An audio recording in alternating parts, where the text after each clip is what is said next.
നമ്മുടെ ഹിന്ദു സിസ്റ്റത്തിൽ അല്ലെങ്കിൽ സനാതനധർമ്മത്തിൽ അമ്പലവുമുണ്ട്, തീർത്ഥാടന കേന്ദ്രവുമുണ്ട്.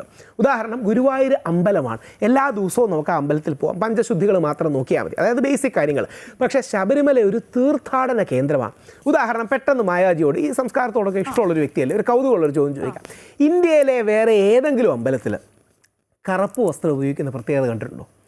ഇതേപോലെ 18 പടികളുടെ ഒരു പ്രത്യേകത കണ്ടിട്ടുണ്ടോ? ഈ ഒരു മണ്ഡല മകരവിളക്ക് കാലത്തെ വ്രതം എടുത്തു പോകണമെന്നുള്ള സാധനമുണ്ടോ?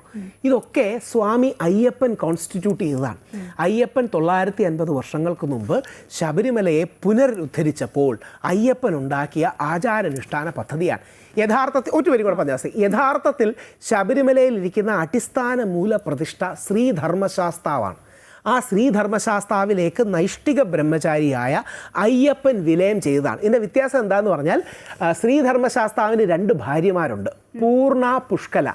എന്നാൽ അയ്യപ്പസ്വാമിയാണ് നൈഷ്ഠിക ബ്രഹ്മചാരി. അപ്പോൾ നമ്മൾ ഹിന്ദുക്കൾക്ക് ഇത്തരം കാര്യങ്ങൾ പഠിക്കാനോ അറിയാനോ ചോദിക്കാനോ ഒരു ഇടം കിട്ടുന്നില്ല എന്നുള്ളതാണ്. ഞാൻ ഈ പറയുന്നതെല്ലാം ഡോക്യുമെൻ്റഡ് ആണ്. ഇതിനോട് ഒരു വരി കൂടെ പറഞ്ഞ്, ഇതിനെക്കുറിച്ച് നിങ്ങൾ അറിയുമ്പോൾ ഞെട്ടും.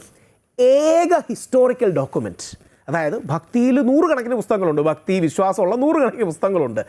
ഒരേ ഒരു ചരിത്രപരമായ ഡോക്യുമെൻ്റ് 1812 ബ്രിട്ടീഷുകാരെഴുതിയ memoir of the survey of Travancore and Cochin states, volume 2, page number 136, paragraph 4.